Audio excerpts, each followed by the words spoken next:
Assalamualaikum warahmatullahi wabarakatuh. Halo semuanya, perkenalkan kami dari kelompok 1 yang beranggotakan saya Rina Sinadara dan dua teman saya yaitu Anissa Fadila dan Farah Sabrina. Kami berasal dari Universitas Malikus Saleh, Fakultas Kedokteran Prodi Psikologi. Nah, kami akan menjelaskan mengenai metode penelitian kuantitatif, populasi, dan sampel. Penjelasan pertama mengenai populasi. Populasi adalah wilayah generalisasi yang terdiri atas objek atau subjek yang mempunyai kualitas dan karakteristik tertentu yang ditetapkan oleh peneliti untuk dipelajari dan kemudian ditarik kesimpulannya. Jadi, populasi bukan hanya orang, tetapi juga objek dan benda-benda alam yang lain.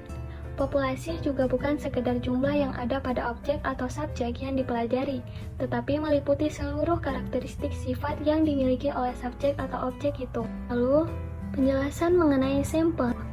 Sampel adalah bagian dari jumlah dan karakteristik yang dimiliki oleh populasi tersebut. Bila populasi besar dan peneliti tidak memungkinkan mempelajari semua yang ada pada populasi, misalnya karena keterbatasan dana, tenaga, dan waktu, maka peneliti dapat menggunakan sampel yang diambil dari populasi itu.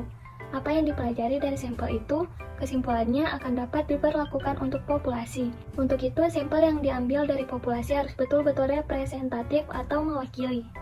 Teknik sampling. Yang pertama, probability sampling. Probability sampling adalah teknik pengambilan sampel yang memberikan peluang yang sama bagi setiap unsur atau anggota populasi untuk dipilih menjadi anggota sampel. Teknik ini meliputi A. Simple random sampling. Dikatakan simple atau sederhana karena pengambilan anggota sampel dari populasi dilakukan secara acak tanpa memperhatikan strata yang ada dalam populasi itu. B. Proportionate stratified random sampling. Teknik ini digunakan bila populasi mempunyai anggota atau unsur yang tidak homogen dan berstrata secara proporsional. C. Disproportionate stratified random sampling. Teknik ini digunakan untuk menentukan jumlah sampel bila populasi berstrata tetapi kurang proporsional. D. Cluster sampling atau area sampling. Teknik sampling daerah digunakan untuk menentukan sampel bila objek yang akan diteliti atau sumber data sangat luas, misal penduduk dari suatu negara, provinsi, atau kabupaten. Kedua, non-probability sampling. Non-probability sampling adalah teknik pengambilan sampel yang tak memberi peluang ataupun kesempatan yang sama bagi setiap unsur atau anggota populasi untuk dipilih menjadi sampel. Non-probability sampling ini ada beberapa macam. Yang pertama, sampling sistematis. Sampling sistematis adalah teknik pengambilan sampel berdasarkan urutan dari anggota populasi yang telah diberi nomor urut. Yang kedua, sampling kota.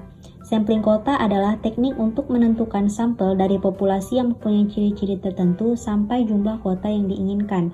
Yang ketiga adalah sampling incidental. Sampling incidental ini adalah teknik penentuan sampel berdasarkan kebetulan, yaitu siapa saja yang secara kebetulan bertemu dengan peneliti dapat digunakan sebagai sampel bila dipandang orang yang kebetulan ditemui cocok sebagai sumber data. Yang keempat adalah sampling purposive. Sampling purposive ini adalah teknik penentuan sampel dengan pertimbangan tertentu. Yang kelima adalah sampling jenuh. Sampling jenuh ini adalah teknik penentuan sampel bila semua anggota populasi digunakan sebagai sampel. Yang terakhir adalah snowball sampling. Snowball sampling ini adalah teknik penentuan sampel yang mula-mula jumlahnya kecil kemudian membesar, ibarat bola salju yang menggelinding yang lama-lama menjadi besar. Menentukan ukuran sampel. Jumlah anggota sampel sering dinyatakan dengan ukuran sampel. Jumlah sampel yang diharapkan 100% mewakili populasi adalah sama dengan jumlah anggota populasi itu sendiri. Jika jumlah populasi 1000 dan hasil penelitian itu akan diberlakukan untuk 1000 orang tersebut tanpa ada kesalahan, maka jumlah sampel yang diambil sama dengan jumlah populasi tersebut, yaitu 1000 orang. Makin besar jumlah sampel mendekati populasi, maka peluang kesalahan generalisasi semakin kecil, dan sebaliknya, makin kecil jumlah sampel menjauhi populasi, maka makin besar kesalahan generalisasi. Contoh menentukan sampel. Akan dilakukan penelitian untuk mengetahui tanggapan kelompok masyarakat terhadap pelayanan yang diberikan oleh pemerintah daerah tertentu. Nah, kelompok masyarakat itu terdiri dari 1.000 orang yang dapat dikelompokkan berdasarkan jenjang pendidikannya. Yaitu untuk lulusan S1 ada 50 orang, sarjana muda ada 300, untuk SMK 500, SMP 100, SD 50 atau populasi berstarta. Bila jumlah populasi sama dengan 1.000, maka kesalahan yang akan terjadi itu hanya 5% saja. Maka jumlah sampelnya itu berjumlah 258 sampel. Populasi berstarta, maka sampelnya juga berstarta. Startanya ditentukan menurut jenjang pendidikan.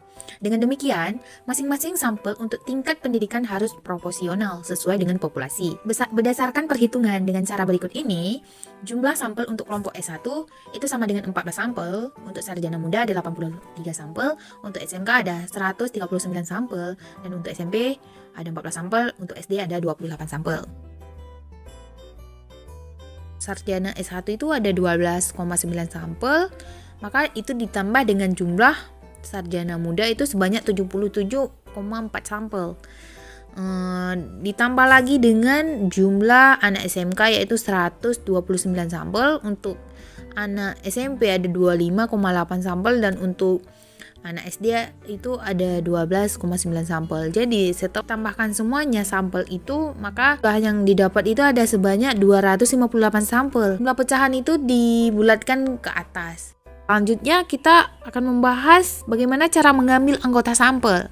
Nah, karena teknik pengambilan sampel secara acak, maka setiap anggota populasi mempunyai peluang sama untuk dipilih menjadi anggota sampel. Untuk contoh di atas, peluang setiap anggota populasi itu sama dengan 1011 sampel. Dengan demikian, cara pengambilannya bisa misalnya nomor 1 telah diambil, maka perlu dikembalikan lagi. Kalau tidak, kembalikan lagi, peluangnya menjadi tidak sama lagi. Sekian penjelasan dari kami. Referensi yang kami gunakan yaitu buku Metode Penelitian Kuantitatif, Kualitatif, dan R&D Profesor Dr. Sugiono, penerbit Alfabeta tahun 2016. Jika ada yang ingin bertanya, silahkan di kolom komentar.